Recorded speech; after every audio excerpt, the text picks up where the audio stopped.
네.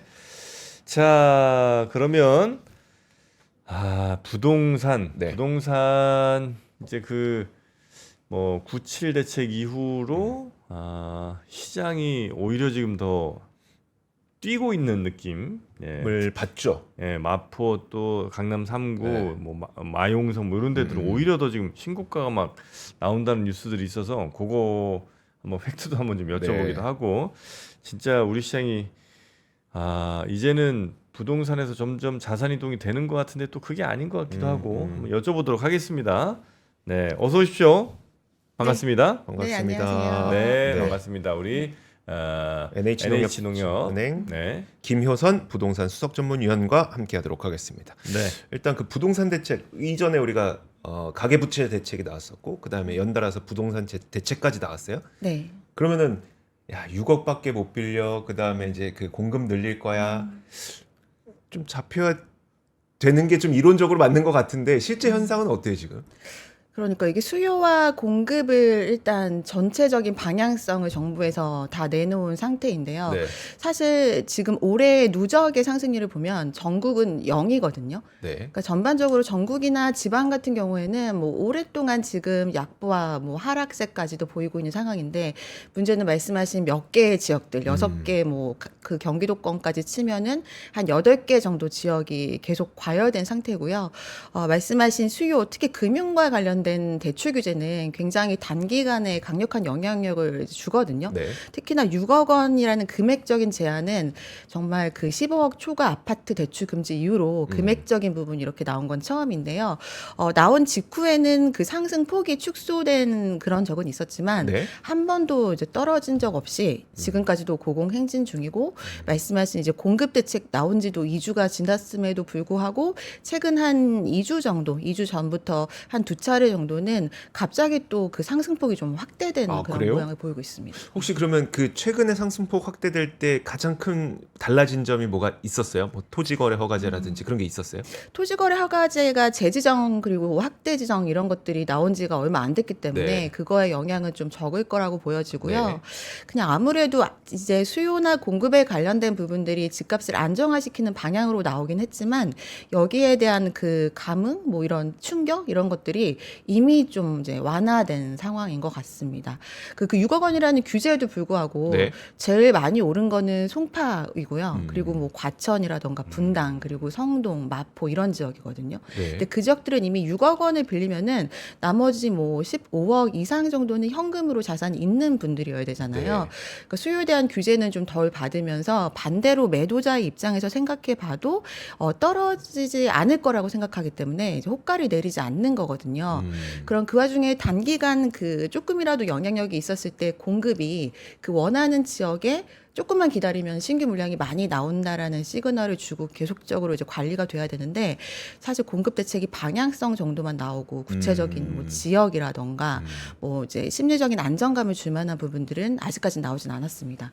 그러다 보니까 가격적으로 다시 지금 만약에 빠르게 눈에 보인다 하더라도 공급이라는 재료 자체가 뭐 빨라도 3년 후에 이제 입주로 볼 수 있는 거잖아요. 네. 근데 그거조차가 희미해진 상황이기 때문에 이게 뭐 중기적으로도 이 지역의 그 신축 물량은 부족하겠구나라는 인식이 좀 더 강한 것 같습니다.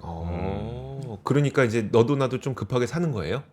급하게 이제 산다라기보다는요, 거래량은 조금씩 이제 축소되긴 네. 했거든요. 근데 다른 이제 서울 외곽 지역이나 같은 성동구 안에서도 좀 외곽 지역 구축, 애매한 뭐 단지들 이런 것들은 아직도 저가 매물도 이제 거래가 안 되는 상황이에요. 근데 지금 거래되고 있는 그 소량의 거래량들이 대부분 이제 호가로 거래를 되다 보니까 그 뛰는 금액 자체가 네네. 크잖아요. 그래서 그런 것들이 통계에 좀 잡힌다고 봐야 될 것 같습니다. 하긴 뭐 6억 대출을 뭐 3억으로 더 낮춘다고 해서 그 동네 뭐 큰 영향을 미치지는 않죠. 동네 자체에 영향을 미치진 않죠. 근데 이제 개개인의 그 살 수 있는 지역을 좀 이동해야 되는 상황이 생길 수 있거든요. 예를 들어서 DSR을 따지지 않고 LTV 그 최대한으로 대출을 받을 수 있다라고 친다면 627 대책 이전에는 성동구에서 자기 자본으로 필요한 금액이 한 6억 원 정도 있으면 됐거든요. 네. 근데 이제 6억 원이 그 대출밖에 안 나오니까 그것까지밖에 반대로 그 22억 원 정도를 그냥 평균 가격으로 봤을 때 나머지 15억 정도니까 약 이제 9억 원이 더 필요해진 상황인 거예요. 네. 그럼 자산이 충분한 사람들이라면 사던가 아니면 좀 부족하다면 선택을 할 거잖아요. 지금 타이밍에 반드시 살 것인지 네. 아니면 좀 기다렸다가 반드시 그 성동구를 살 것인지를 선택을 해야 되는데 네. 이제 전자의 경우라고 한다면 지역을 넓히게 되면 그 똑같은 동일한 자기 자본을 가지고 뭐 서대문구나 동대문구 지역 쪽으로 옮겨져야 매입이 네. 가능하거든요.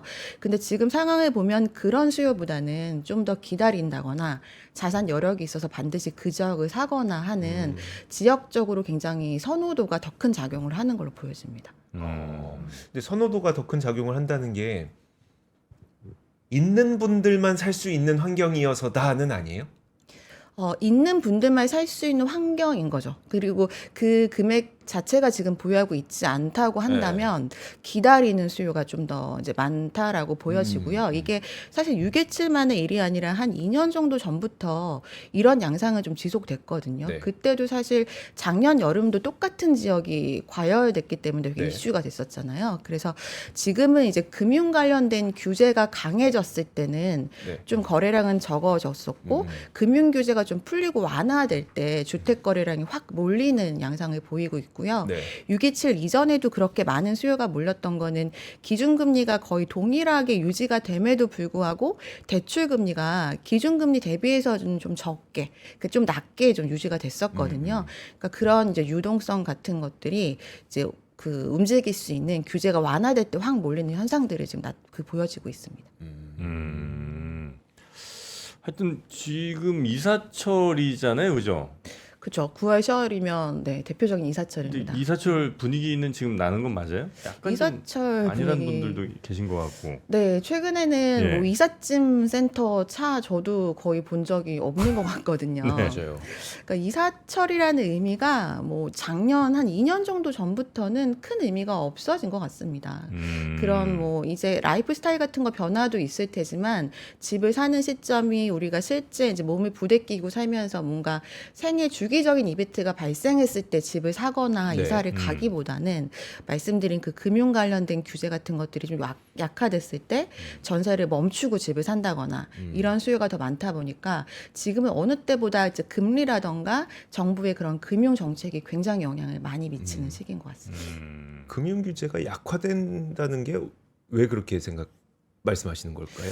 금융 규제를 이제 약화된 부분을 발표한 적은 없지만 이제 집을 살 때는 대부분 대출을 받아야 되니까 대출은 그 기준금리보다는 이제 주담대 금리의 영향을 많이 받잖아요. 그래서 그 한국은행 연합회에 공시된 그 평균적인 금리를 적용해 보면 기준금리는 계속 유지가 된다 하더라도 주담대 금리가 굉장히 많이 움직였어요. 최근엔 특히. 네. 그리고 작년 7월 정도는 그 통계적으로는 기준금리랑 주담대 그 5대 은행 평균 금리가 그냥 동일했거든요. 네. 그러니까 그게 뭐 정부의 정책인지 아닌지를 이제 언급할 필요는 없지만 어쨌든 주담대 금리가 좀 낮게 책정됐을 때 이제 좀 사람들이 많이 움직일 수 있게 되는 거죠. 그게 DSR의 영향도 있을 테고 그만큼 이제 관련된 규제 자체가 조금 정부의 이런 규제로부터 좀 벗어난 시기가 있는데 네. 그때 이제 몰리는 경우들이 있고요. 그 정책 대출도 특례보금자리론이 그 과거에 일반형이라고 해서 뭐 소득도 따지지 않고 주택 네. 가액도 따지지 않고 나온 적이 있잖아요. 그때 우리가 2022년도 하반기에 거의 이제 주택 시장 끝났다고 말할 정도로 V자로 떨어졌다가 네. 그 일반형 특례 보금자리론 덕분에 주택 시장의 거래가 많이 늘면서 지금까지 이렇게 좀 완화가 됐는데 그런 식으로 공공 정책 금융 이런 게 굉장히 좀 민감하게 작용하고 있습니다. 그게 지금 다시 나올 가능성이 있다고 보신다는 거예요? 시장 참여자들이? 그렇게 보고 있진 않습니다. 근데 그런 식으로 네. 다른 어떤 재료보다도 금융과 관련된 그런 정책이라던가 네. 그런 제도 자체가 집을 사는데 굉장히 지대한 영향을 미치고 있습니다. 미치는데 그런 정책이 이번 정부에서 나오기는 매우 어렵지 않겠어요? 시장에서도 네, 대부분 그렇게 생각은 하고 있습니다. 그러면 그런 기대 없으면 좀 이렇게 밑으로 안정이 될 것 같은데 꼭 그렇지는 않은 모양이에요. 그게 좀 이해가 안 되네. 네. 그러니까 이게 오히려 말씀하신 것처럼 그런 완화책이 나올 거라고 예상이 되면 좀 기다릴 수 있겠죠. 네. 근데 아. 오히려 계속 강력한 대출 규제는 언제든지 이어질 할 거고. 거다. 예. 네. 그 세금도 지금까지는 이제 대통령님께서 안 하겠다고 이제 말해서 네. 지금 건드리고 있진 않지만 그것도 참여자들이 100% 믿진 않거든요. 그러니까 뭐 세제든 금융이든 초강력한 대출이 나왔을 땐 아예 움직일 수가 없고 차라리 지금 사자. 네. 근데 이게 전월세 시장도 지금 불안하니까 네. 뭐 임차 시장에서 기다렸다가 이제 전월세 물량도 없고 나중엔 집 사기 더 어려울 만큼 금액이 확 뛸 수 있다라고 생각할 수 있잖아요. 네. 그러니까 상황이 되는 분들이 사시는 거죠. 금액이 이제 높더라도. 근데 그 지역이 역시 뭐 우리가 많이 알고 있는 마포, 네. 그다음에 성동 네. 이런 지역에 더 많이 몰렸더라. 송파. 네. 딱 한강벨트 라인 쪽 그 순서대로 네. 그렇게 몰리고 있습니다. 양극화 얘기 많이 하는데 앞으로도 계속 그 한강벨트랑 그 외 지역의 갭이 벌어질 가능성은 더 높다고 보세요. 지금 이 상황, 그러니까 이 상황이라는 거는 이런 정책이나 정책이 나온다 하더라도 그 미시행되고 이 장기간으로 이렇게 간다면 양극화는 점차 벌어질 수밖에 없는 문제인 것 같아요. 그러면 이제 가격이 그렇게 많이 벌어질 때, 또 어떤 분들은 이제 그거에 대한 이제 거부감들이 굉장히 또 커질 거 아니에요. 그래서 국가, 뭐 정부 입장에서 굉장히 그것도 좀 부담되는 일이긴 할 텐데, 그럼 거기에 대해서 뭐 이렇게 할 수 있는 게 역시 뭐 세금 정도, 예를 들면 보유세나 뭐 종부세 이런 쪽으로 이제 많이 강하게 갈지도 모르겠지만 하여튼 그건 너무 좀 먼 얘기가 되겠군요. 지금 오늘 뭐 얘기하기에는. 그렇죠. 세제는 아직 뭐 언급한 게 전혀 없기 때문에 네. 오히려 시장에서는 이제 토화제를 마성이라고 불리는 그 마포 용산까지 네. 확대 늘리는 재지정될 거. 가능성이 있다라고 봤는데 이번에 서울시에서 발표한 거에선 빠져 있었어요. 그렇지만 구출 공급 대책의 그 권한을 서울특별시장 외에 이제 국토교통부 장관까지 네. 권한을 확대했기 때문에 그 자체가 마성을 이제 그 토어제로 묶는다는 시그널이 아니냐라는 미리 이렇게 좀 이슈가 된 게 있거든요. 그래서 그 어떤 연결고리예요? 왜 그게 그렇게 넘어가요? 그러니까 마성이 늘 규제가 될 거다라고 예상을 하고 있는데 네. 지금 이제 시장에서 느끼기에는 서울시의 그 주택 정책 방향과 정부, 그러니까 국토부의 방향이 약간은 상이해 보이거든요. 네. 그러니까 정부에서는 이제 공급을 민간보다는 지금 LH 쪽으로 좀 권한을 주면서 임대 쪽으로 확대를 하려는 그런 발표를 했는데 서울시는 문마 아파트도 지금 50층 가까이 네. 허용하고 뭐 성동구, 성수동 쪽이나 그런 쪽에 다 고층으로 하겠다라고 발표하고 있잖아요. 네. 근데 그거는 정부의 방향과는 조금은 좀 다르지 않나라는 인식을 하니까 이제 그 권한을 토허제라는 좀 서울의 안에서는 강력한 권한을 국토부 장관까지 확대를 하니까 그러니까 서울시의 동의 없이 그냥 마성을 지정해버린다. 지정하는 거 아닐까. 예를 들어 이렇게 높이를 확 높여서 속도가 나고 있는데 토저로 지정을 해버리면 거기 매수자들은 사실 이제 투기 수요를 막는 거니까 굉장히 바람직하지만 네. 매도자들은 이제 매각을 하기가 굉장히 어려워지잖아요. 네. 그렇기 때문에 되게 민감한 부분인데 그걸 이제 권한을 늘리니까 곧 이제 임박했다 이런 예상을 미리 하고 있는 거죠. 원래 이제 서울시에서 지정할 수 있는 건데 중앙정부가 할 수 있게 이렇게 바뀌다 네. 보니까 그러면 중앙정부 지금 현재 이제 서울시랑 중앙정부는 말씀하신 것처럼 약간 좀 방향이 다른 것 같긴 하더라고요. 서울시는 좀 더 민간 쪽 개발로 네. 그다음에 국가에서는 그러니까 중앙정부에서는 좀 공공 쪽이 좀 더 많이 하는 걸로 네. 이렇게 아마 좀 방향이 다른 것 같아서 그게 충돌하면 어떻게 하나 했는데 역시 약간 좀 부딪히긴 하는군요. 네, 그래서 규제를 네. 이제 단독으로도 할 수 있도록 확대를 해놓은 걸로 보여지긴 합니다. 자, 그래서 지금 그럼 마포나 성동 같은 곳에 앞으로 더 규제가 들어오기 전에 빨리 사자고 하는 그 마인드가 좀 있는 거고 파는 사람 입장에서도 차라리 괜히 나중에 더 팔았다가 더 힘들어지면 안 되니까 차라리 지금 그냥 팔아버리자 이런 수요는 좀 있다. 가격이 맞으면요. 가격이 그렇지만 맞으면. 매도자 입장에서는 이제 호가를 낮출 생각이 없는 분들이 많습니다. 그 지역에서는. 그러니까 결국 거래도 많지 않으니 찍히는 숫자들은 굉장히 높게 찍히고 있는 거네요. 네. 거래는 확실히 줄었어요?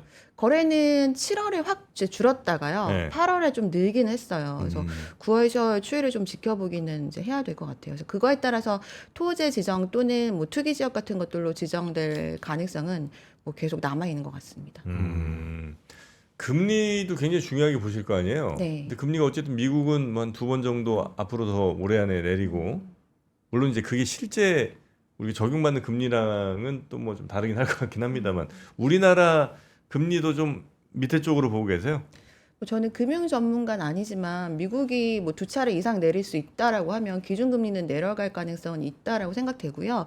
근데 이제 정부 관계자들 얘기를 해보면 이제 한국은행은 사실 거시경제 지표를 보고 기준금리를 결정을 하는 기관인데도 불구하고 주택, 특히 서울 주택 가격을 굉장히 민감하게 생각하고 있긴 하더라고요. 네. 그래서 만약에 지금까지는 사실 제 개인적인 의견으로는 그 마포랑 성동 지역이 그렇게 과도하게 과열된 상황은 아니라고 보여지거든요. 네. 그리고 그 수요 자체가 사실 성격을 보면 투기 수요보다는 실수요이고 그게 또 DSR이나 강력한 그 627 금융규제 안에서 움직이는 거기 때문에 이제 그 자체는 괜찮은데 이제 이 지역에서 방어를 못하면 그게 확 확산될 수가 있거든요. 뭐 네. 광진, 영등포 이렇게까지. 그래서 그게 조짐이 나타나는 게 627 이전이었고요. 네. 그게 이제 또 다시 나타나면은 좀 리스크하다라고 보여지는데 한국은행에서도 그런 것들을 모니터링하면서 너무 과열되면 기준금리 인하 시기를 좀 조절할 수는 있을 거라고 생각이 되긴 하고요. 기준금리가 만약에 인하됨에도 불구하고 사실 주담대가 동일하게 움직이진 않을 수 있다라고 생각합니다. 네네네. 혹시 전월세 시장은 좀 어떻습니까? 전세 가격은 좀 올라가요? 전세 가격은 사실 매매 가격보다 더 계속해서 상승 중이고요. 전세가 네. 한참 전세 막 되게 낮췄던 게 최근에 좀 있었던 것 같은데 아닌가? 제가 잘못 알고 있었나요? 서울 안에서는 그 모든 지역이 지금 계속 상승 중이고요. 아 전세는? 네. 아 그래요? 네. 그리고 지방 같은 경우에는 물론 뭐 안 좋지만 서울에 한해서는 계속 올라가고 있고 특히 월세 시장은 2022년부터 지금까지 계속 올라가고 있습니다. 전세에서 월세 전환되는 것도 되게 많죠? 많고요. 그게 완전 월세보다는 이제 반전세. 반전세로 전환되는 건 아파트까지도 굉장히 확산되고 있습니다. 네네네. 그러니까 이제 전세 대출 조금 좀 어려워질 것 같으면 특히 이제 말씀하신 것처럼 반전세 네. 훨씬 더 많이 나아지겠군요. 많이 늘어나게 되겠죠. 이제 전세 대출을 좀 쪼이면 장기적으로는 전세값이 좀 이제 하락할 여지는 있다라고 보여지거든요. 전세 대출이 또 집값을 올리는 하나의 요인이 될 수도 있고요. 그렇지만 이제 전월세 임차인의 그 입장에서는 집주인이 당장은 그거를 월세로 전환을 하는 경우가 많고 또 월세는 근로소득자보다는 청년들이 서울에선 더 많이 그렇겠죠. 이용을 하거든요. 네. 그럼 청년은 월세에 대한 공제 같은 그런 혜택도 없기 때문에 그대로 주거비 이제 부담이 되고요. 또 월세는 임대차 입법에서 조금 그 빠져 있는 부분이 있거든요. 네. 그러니까 월세 말고 관리비로 굉장히 많이 올리는데 맞아. 이 맞아요, 관리비가 맞아요. 국토교통부의 그 산하가 아니기 때문에 이걸 임대차법으로 넣을 수가 없더라고요. 그래서 이런 부분은 이제 월세가 올라가는 부분들은 주거 안정의 차원에서도 이제 어떻게 해야 될지 좀 선제적인 고민이 필요한 부분일 것 같아요. 맞아. 뭔 관리를 해주는데 그렇게 관리비가 비싸요? 그러니까 월세가 80인데 관리비가 막 25만 원 뭐 이런 데도 많아요. 맞아요. 실제 관리비가 막 80, 100인데도 봤어요. 오피스텔 이런 아 데들. 뭐야 이거 그냥 그러니까 그냥 월세는 얼마인데? 거의 월세랑 월세 비슷하네. 30에 관리비 100. 아 뭐야? 아니 저 월세 살 때도 쓰레기 다 제가 갖다 버렸거든요. 네. 뭔 관리를 해주시는 건지 잘 모르겠는데. 그러니까 정부에서 고민이 많을 것 같은 게요. 토어제 같은 걸로 지정을 해버리면 또 당장 전세 월세 물량이 주는 건 아니지만 점차적으로 그 지역에 있는 그 전월세 물량이 타 지역으로 이전할 수밖에 없잖아요. 집주인이 네. 들어와서 살 수 있으니까. 그래서 그게 또 서울은 전세 물량이 내년부터 입주 물량이 확 줄기 때문에 추가적으로 나올 게 없는 상황에서 지금 있는 아파트 전세도 만약에 토어제를 다 뭐 5개 구를 모든 아파트를 해버리면은 네. 그 자체가 물량이 좀 줄어들 수 있기 때문에 그건 또 이제 전월세 시장 불안으로 이어질 수 있고 그럼 중저가 아파트들 매매 수요도 다시 또 과열될 수 있는 이런 게 다 약간 악순환의 고리가 연결되어 있기 때문에요. 네네네. 좀 잘 정책을 펼쳐야 될 것 같습니다. 알겠습니다. 혹시 그 저희가 너무 이제 서울 얘기만 해서 네. 조금 뭐 화나시는 분들도 계실 것 같은데 맞아요. 지역 부동산은 어렵다 얘기는 저희가 많이 했었거든요. 네. 뭐 이렇게 좀 달라지는 지역이라든지 좀 뭐 이런 데가 있어요? 아니면 여전히 전 지역들이 거의 서울 빼고는 더 어렵습니까? 전 지역이 서울 빼고는 일단 어렵다고 봐야 되고요. 아, 그래요? 추가적인 수요, 뭐 실거주 수요든 투기 수요가 굉장히 제한적인 상황이기 때문에 어려운 상황 속에서 2022년부터 지금 한 3년 됐잖아요. 네. 그래서 그동안에 신규 공급 물량이 많았던 지역은 상대적으로 더 어렵고 뭐 울산이나 이제 충청도권에 있는 지역 같은 경우 몇 개 지역들은 그 전라권도 마찬가지고 공급이 별로 없었던 지역들이 있었거든요. 그나마 좀 낫고요. 그럼 조금 나아져서 특히 울산은 또 그 관련된 업종 같은 것들이 아, 좀 좀 좋아졌잖아요. 좋죠. 네. 그런 데는 좀 플러스로 나온 지역도 있는데 그 자체가 뭐 주택 시장이 좋아졌다라고 보기보다는 그 좀 우프게도 이제 공급량이 좀 적어서 회복되고 있다라고 봐야 될 것 같습니다. 아 그래요? 그러니까 막 수출이 늘어서 이익이 나는 게 아니라 수입이 줄어서 이익이 나는 그런 경우가 우리가 이제 종종 있는데 네. 마치 그런 것처럼 지금까지는 그렇습니다. 지역 부동산은 앞으로도 수도권 혹은 뭐 서울 선호 현상이 전국적으로 계속 이어질 가능성이 역시 여기도 좀 많겠네요. 양극화는 또 이 지역적으로도 벌어질 가능성이. 네, 서울 안에서도 성동구 뭐 그렇죠. 안에서도 많이 벌어지고 있고요. 하나 기대하고 있는 건 이제 5급 삼특이라고 해서 지방의 이제 권한 뭐 경제 활성화를 위해서 네. 지금 특별위원회 만들어서 내년 정도 발표될 것 같은데 그 중에서 뭐 부산 같은 지역들은 그런 좀 기대감이 확 좀 늘어날 수 있는 여지들이 있는 소재들이 있더라고요. 그래서 현실감 있는 그 지역 경제 활성화 방안이 나와주면 지금 이제 외지에서 서울로 들어오는 수요들은 그래도 또 그 지역에 좀 머무를 수 있게 할 수 있는 요인은 될 것 같아서 네. 그런 서울을 규제하는 것도 중요하지만 지방을 좀 잘 살게 할 수 있는 그런 경제 정책이 같이 나와줘야 이런 부동산 정책도 오늘처럼 이제 안 먹힌다가 아니라 네. 뭐 그래도 일부는 먹힌다로 바뀔 수 있을 것 같습니다. 그래요. 자, 하여튼 서울 외 다른 지역들 뭐 어떻게 딱히 어디 여쭤보기가 좀 민망할 정도로 좀 어려운 상황들이 좀 이어지고 있는 것 같고 예전에는 저희가 예. 그 방송할 때마다 그 얘기 되게 많이 했었어요. 그 연휴를 앞두면 연휴 때 어디 투자할 거냐 이 얘기를 되게 많이 할 거다. 연휴 때 투자도 해요? 아니 연휴 때 투자 얘기를 하는 거죠. 막 가족들끼리 뭐 부동산이 어떻고 왜냐면 가족들끼리 모여서 도란도란 얘기를 할 수 있는 기회는 많지 않으니까 네. 이번 추석 때도 그런 얘기를 좀 하게 될까요? 주식 얘기를 더 많이 할 것 같긴 한데요. 아, 최근에는. 그래요? 워낙 뜨거우니까. 근데 그 최근에는 가족들끼리 얘기를 또 자체를 좀 많이 안 하긴 하잖아요. 근데 상담은 그런 상담이 좀 늘긴 했어요. 이게 추석이 또 기니까 네. 그 뭐 부부끼리 네. 그거에 대한 대화를 나누기 위해서 부동산 투자라던가 뭐 세금 관련된 부분들이 미리 알기 위한 상담은 좀 많이 늘어났고요. 추석 이후에 또 거기에 따른 거래량 증가 같은 것들은 소폭 예상되긴 합니다. 제가 이거 얘기를 꺼낸 이유가 뭐였었냐면 아무래도 정부 정책은 그 부동산에서 금융시장으로 자산 포트폴리오를 좀 변화시키겠다는 거잖아요. 네. 지금 현 단계에서 봤을 때 이런 움직임들이 좀 일어나고 있는 것 같으세요? 아직까지는 그래 우리나라는 여전히 부동산이야라고 생각하는 사람이 좀 많은 것 같으세요? 그 아직까지 그게 눈에 보이게 그 실행하는 사람들이 이제 이렇게 눈에 띄진 않고요. 그 이걸 부동산을 팔아서 주식 쪽으로 이동한다라기보다는 네. 지금 최근에 투자할 곳이 마땅치 않으니까 그냥 금액을 현금으로 보유하고 있는 그런 단기권 그 상품들을 갖고 있는 분들이 계셨거든요. 그런 분들이 부동산 상담을 한번 받아보고 그냥 주식 쪽으로 이동하려고 하는 분들은 많이 있습니다. 지금 부동산 시장은 금액이 좀 적으면 확실하게 투자처를 찾기가 쉽지가 않거든요. 네. 계속 뭐 장기간 좀 하락하거나 거래가 안 되니까 그럼 좀 애매한 금액들은 지금 정부에서 주식시장 쪽으로 좀 더 활성화시키겠다고 하니 주식으로 좀 단기간 차익을 남기고 나중에 부동산을 보자라는 그런 인식은 조금 생기고 있습니다.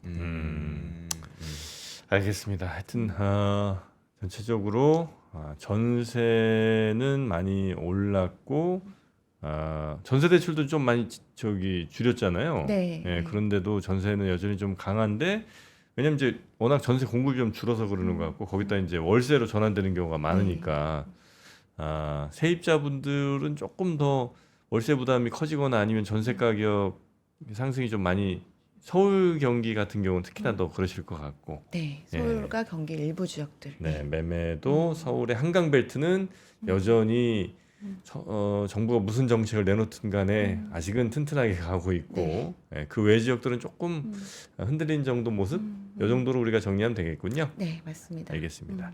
자, 오늘 부동산 관련된 이야기는요. NH농협은행 김효선 부동산 수석 전문위원과 함께했고요.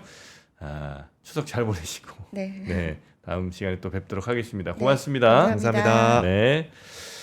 자, 부동산 이야기.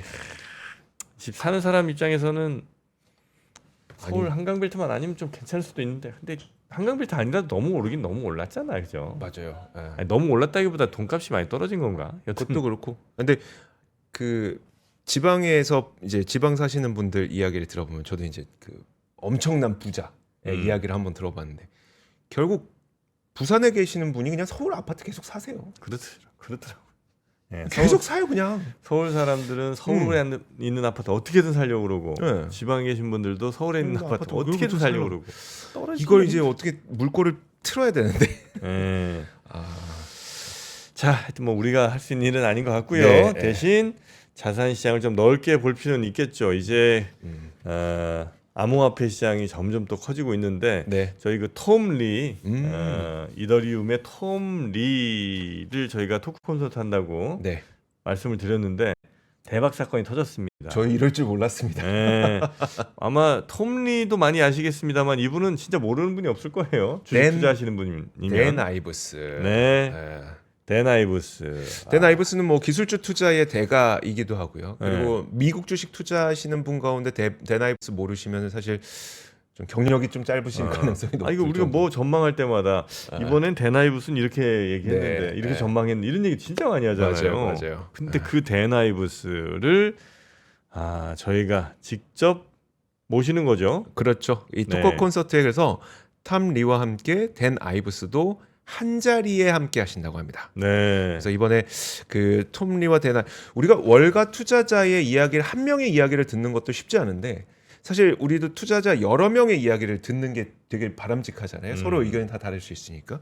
근데 그것을 한 자리에서 들을 수 있는 게 오는 9월 25일에 오프라인으로 저희가 예정이 되어 있습니다. 네. 댄 아이브스는 한번 좀 꼭 보시면 좋겠다 네. 생각이 좀 듭니다.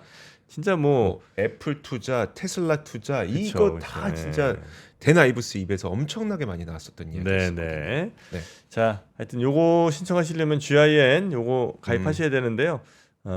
일단 한 달 동안은 언제도 환불이 가능하니까. 네. 네.